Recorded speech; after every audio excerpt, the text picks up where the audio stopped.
How was your pregnancy with baby one versus baby two? Okay, so they were really different, right? Baby one was with Elliot, and it was nice. I really liked being pregnant. I like being pregnant because I think people are nice to you when you're pregnant. That's what I experienced with baby one. People were really nice. They were always asking about you. There's like, and in New York, in a city like New York, like you need that extra love, right? So like you got that extra love, you know, from people on the street. People were just nicer to you. So I liked being pregnant. I kind of ate well and just, you know, really kind of live that life. Baby number two is different because you're pregnant and you have to take care of another baby.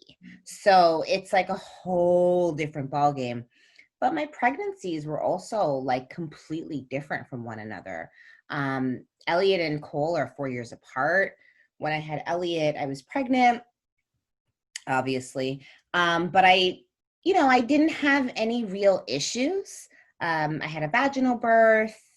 Things went really well. I had a little bit of tearing, but you know, there's nothing really that was other than the first sort of experience of birth that I could say was really unique or sort of a shock to me, other than the whole experience of having a baby. With Cole, it was different, right? Like with Cole, I was a lot sicker. In a way that I just never really experienced with Elliot. I would get dizzy a lot, and going to work pregnant, which I did with Elliot, before when I had Elliot, I was working right up until I gave birth. Like I went to work the night that you weren't too happy about that. I remember. I wasn't happy about it. Yeah, no, thanks for reminding me about it. I actually had asked my doctor if I could, with Elliot, if I could, at that point, sort of stay home. Both of my pregnancies were high risk. I do remember. You're bringing back, I'm now remembering. It's hard. I didn't remember this. So both of my pregnancies were high risk. So I take that back in the sense that it was like all easy breezy. My pregnancy with Elliot was high risk. I had fibroids. I totally blocked that. That's so weird that I blocked that out. I was like, we tend to block out the negative. Yeah, I was like, everything was great. I mean, I loved it. Everyone was nice to me. No, I had a high risk pregnancy twice. So yeah, with E, I had a high risk pregnancy because I had fibroids. Yeah. So I had fibroids that got really, really big. At one point with E, and the reason why I realized I had fibroids is I had such bad back pain. And I didn't realize that. I thought, being pregnant for the first time, I was like, okay, I guess this is what is supposed to happen. I was in my second trimester.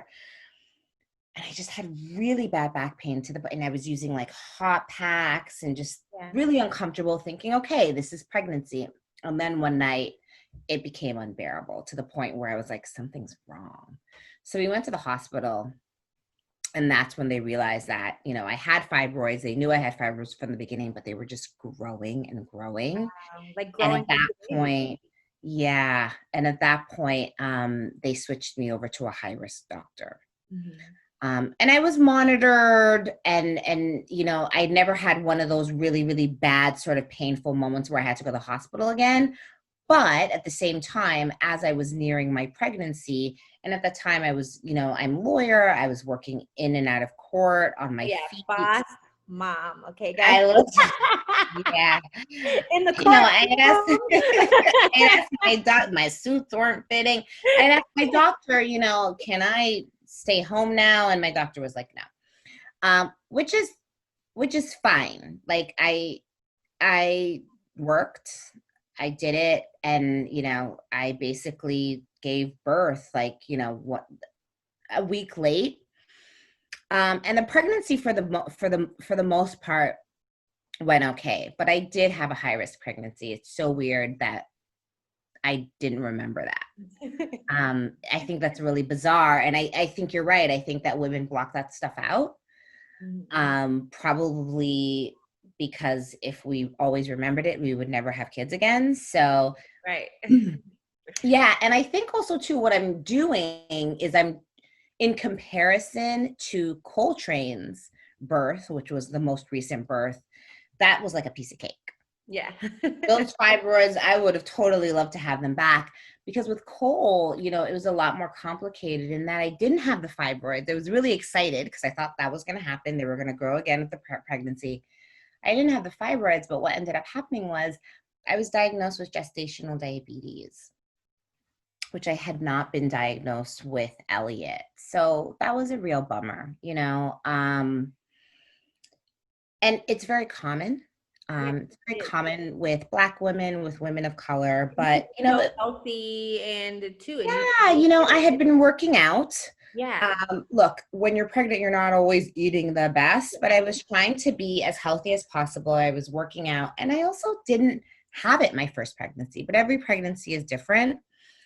And yeah, so I was diagnosed with gestational diabetes, and I really, it's interesting. I can't remember when I started feeling really, I started getting dizzy spells, and I'm not sure if that was before I was diagnosed with gestational diabetes or after, but they were becoming frequent and sort of scary enough that I kept on calling my doctor's office and letting them know, look, like in the mornings, and they usually happened in the mornings, you know, I'm getting these really, you know, strong dizzy spells to the point where when I'm en route to work, right?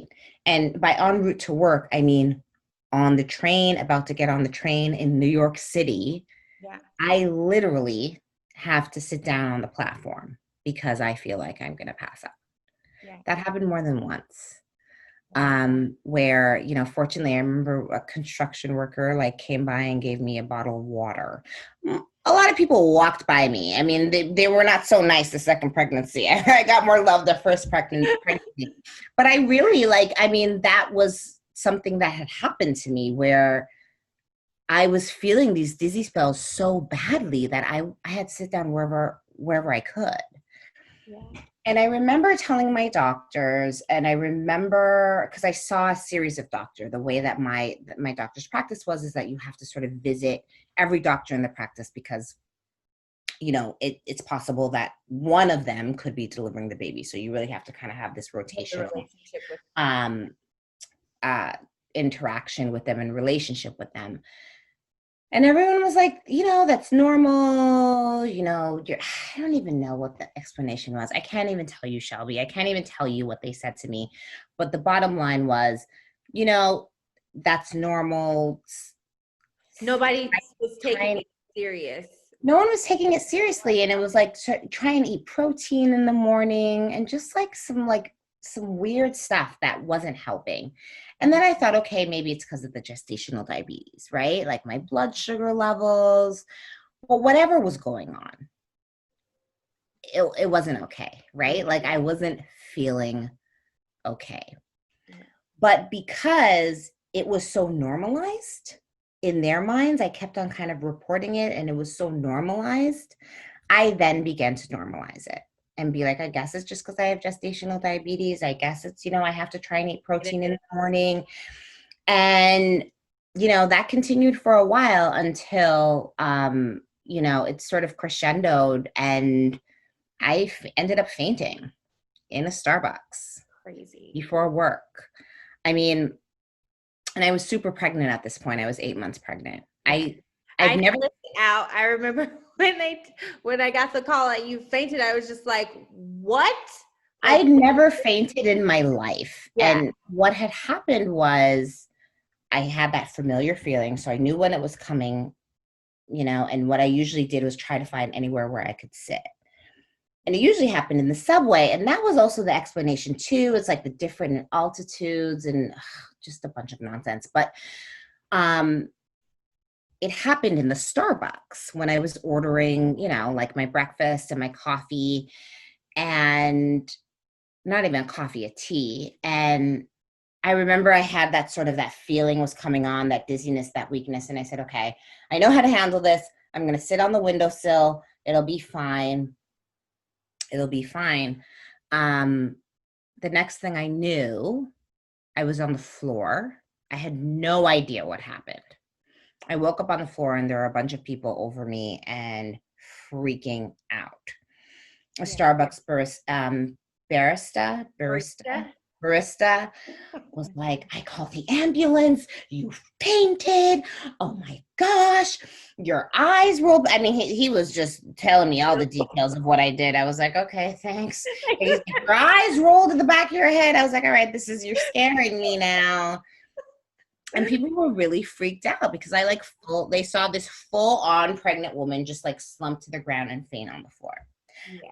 Fortunately for me, I didn't see that, right? I had no idea what happened.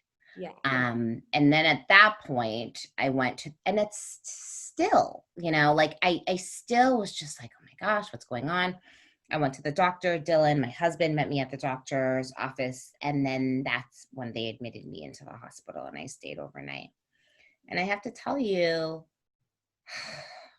when I went to the hospital, I was, I should have been more angry than I was. I was just scared at this point. Yeah. The anger hadn't even set in. Mm-hmm. But a nurse who sort of did the intake, a Black nurse, said to me, what happened? And I told her everything, and I told her what had been going on.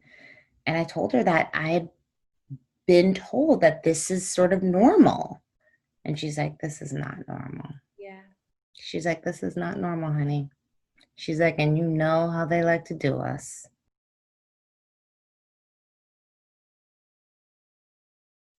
Thanks for watching.